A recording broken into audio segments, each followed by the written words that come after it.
একটা ছোট্ট বাচ্চা জন্ম নিল। হাসপাতালের সাদা আলোয় সে প্রথমবার চোখ খুলল। সে কাঁদছে, সে শ্বাস নিচ্ছে, সে বাঁচতে চাইছে। কিন্তু ঠিক সেই মুহূর্তেই এই সমাজ তার জন্য একটা অদৃশ্য ফাইল তৈরি করে ফেলল। সেখানে লেখা হলো, এই বাচ্চার ধর্ম কি, এই বাচ্চার জাত কি, এ কার সঙ্গে খাবে, কার পাশে বসবে, কাকে বিয়ে করতে পারবে, কার ঘরে ঢুকতে পারবে না, এমনকি এই বাচ্চা সম্মান পাওয়ার যোগ্য কি না। ভাবুন, একটা মানুষ পৃথিবীতে আসার আগেই তার পরিচয় ঠিক হয়ে গেছে। এটা কি সভ্যতা, নাকি হাজার বছরের পুরনো একটা মানসিক কারাগার?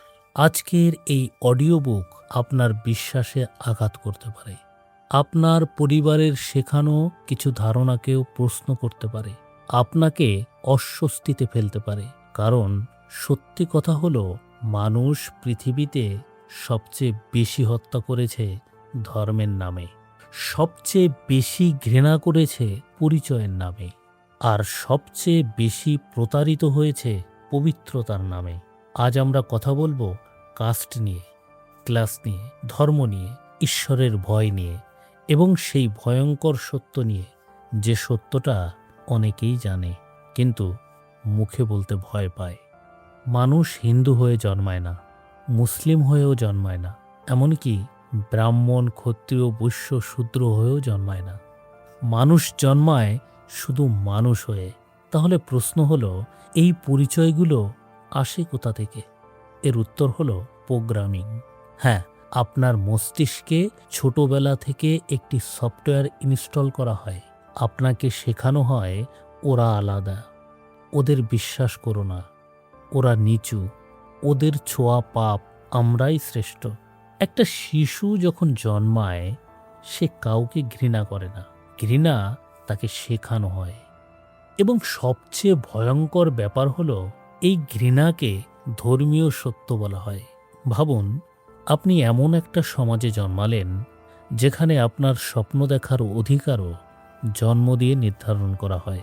আপনি যদি নিচু জাতিতে জন্মান, তাহলে আপনাকে বলা হবে, এটাই তোমার জায়গা। ঈশ্বর এভাবেই চেয়েছেন। ভাবুন, এই মনস্তত্ত্ব কত ভয়ঙ্কর। একজন মানুষকে শুধু শৃঙ্খল পরানো হয়নি, তাকে বোঝানো হয়েছে এই শৃঙ্খলই পবিত্র। এটাই কাস্ট সিস্টেমের আসল শক্তি।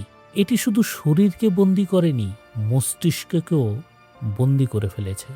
অনেক মানুষ ভাবে ধর্ম শুধু শান্তির কথা বলে, কিন্তু ইতিহাস অন্য গল্প বলে। রাজারা ধর্ম ব্যবহার করেছে, পুরোহিতরা ধর্ম ব্যবহার করেছে, ক্ষমতাবানরাও তাদের ক্ষমতা টিকিয়ে রাখতে ধর্ম ব্যবহার করেছে। কারণ মানুষকে নিয়ন্ত্রণ করার সবচেয়ে সহজ উপায় হলো তাকে ভয় দেখানো। ঈশ্বর রাগ করবেন, প্রশ্ন করা পাপ, এটাই শাস্ত্রে লেখা। একবার ভাবুন, যদি কোনো সমাজে প্রশ্ন করাটাই অপরাধ হয়ে যায়, তাহলে সেই সমাজে সত্য বাঁচবে কি? একজন দরিদ্র মানুষ সারা দিন রিক্সা চালায়, তার সন্তান অনেক সময় না খেয়ে ঘুমিয়ে পড়ে, কিন্তু সন্ধ্যায় সে মন্দিরে বা ধর্মীয় স্থানে গিয়ে তার বেঁচে থাকা 10 টাকাও দান করে আসে। কেন? কারণ তাকে শেখানো হয়েছে ঈশ্বর সব দেখছেন।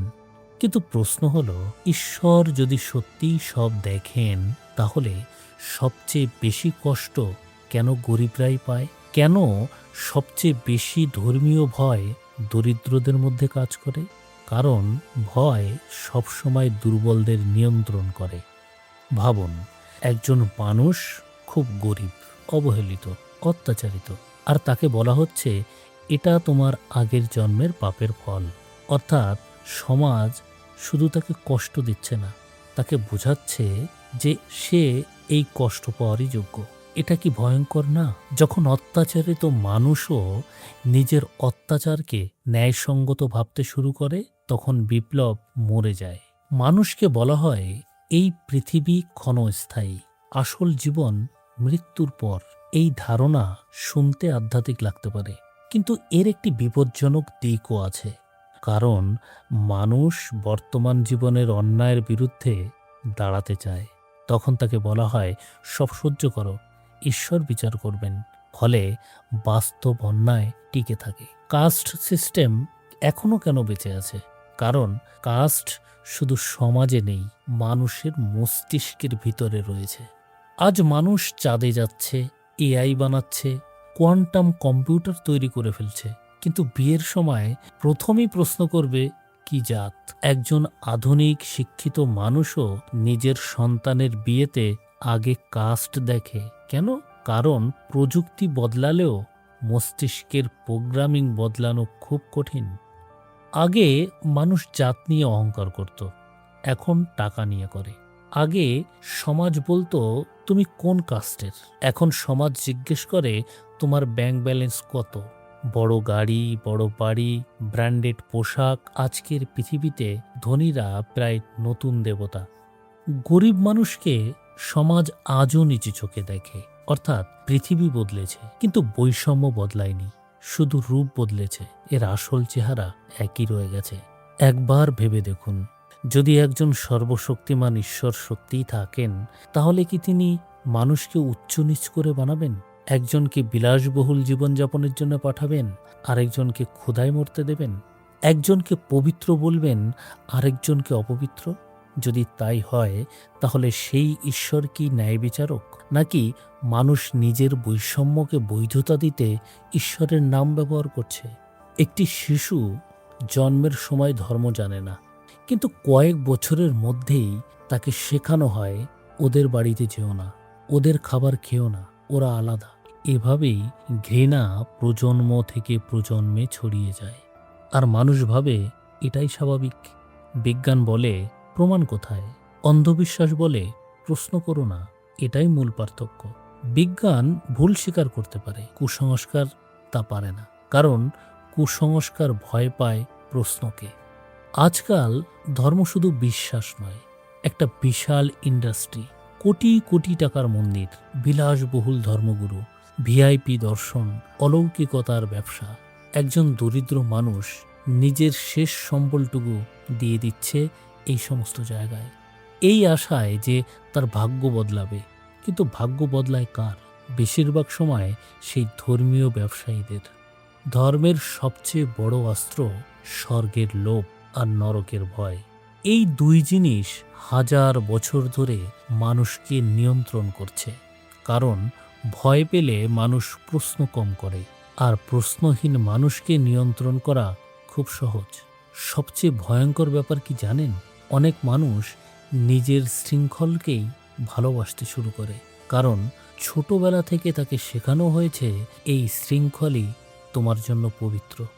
ভারতে আজও বহু মানুষ প্রেমের কারণে মারা যায়, কারণ তারা ভুল কাস্টে প্রেম করেছে। ভাবুন, দুইজন মানুষ একে অপরকে ভালোবেসেছে, কিন্তু সমাজ বলছে না, তোমাদের পরিচয় আলাদা। এর চেয়ে বড় অমানবিকতা আর কি হতে পারে? নাস্তিকতা কেন ভয়ঙ্কর মনে হয়? কারণ নাস্তিকতা প্রশ্ন করতে শেখায়, এবং ক্ষমতাবানরা সব সময় প্রশ্নকে ভয় পায়। একজন মানুষ যদি প্রশ্ন করতে শুরু করে, কেন আমি নিচু, কেন আমি ভয় পাব, কেন আমি মানব, তাহলে পুরনো কাঠামো কেঁপে ওঠে। সত্যি কথা হলো, মানুষ অনেক সময় ঈশ্বরকে নয়, নিরাপত্তাকে খোঁজে। ধর্ম তাকে মানসিক সান্ত্বনা দেয়, একাকিত্ব কমায়, এটি বাস্তব। কিন্তু সমস্যা তখনই হয় যখন সেই বিশ্বাস অন্য মানুষকে ছোট করার অস্ত্র হয়ে যায়। সবচেয়ে বড় কারাগার জেলখানা নয়, সবচেয়ে বড় কারাগার হলো একটি মস্তিষ্ক, যেখানে প্রশ্ন ঢুকতে পারে না, যেখানে মানুষ জন্মগত পরিচয়কে সত্য বলে বিশ্বাস করে। হয়তো একদিন মানুষ বুঝতে পারবে, জন্মগতভাবে কেউ উচ্চ হয় না বা কেউ নিচুও হয় না। সব মানুষ একইভাবে কাঁদে, একইভাবে ভালোবাসে, একইভাবে মরতে ভয় পায়। শেষ করার আগে একটি প্রশ্ন রেখে যেতে চাই। যদি আগামীকাল আপনি অন্য কোনো ধর্মে জন্মাতেন, তাহলে কি আজকের বিশ্বাসগুলোই আপনার কাছে সত্য মনে হতো? হয়তো হতো না। তাহলে কি আমাদের বিশ্বাস সত্যের উপরে দাঁড়িয়ে, নাকি জন্মের উপর? এই প্রশ্নটাই ভয়ঙ্কর, কারণ মানুষ সত্যের চেয়ে পরিচয়কে বেশি ভালোবাসে। আপনি শুনছিলেন ধর্ম, কাস্ট, ক্লাস এবং সভ্যতার সবচেয়ে বড় প্রতারণা। নমস্কার, নমস্কার।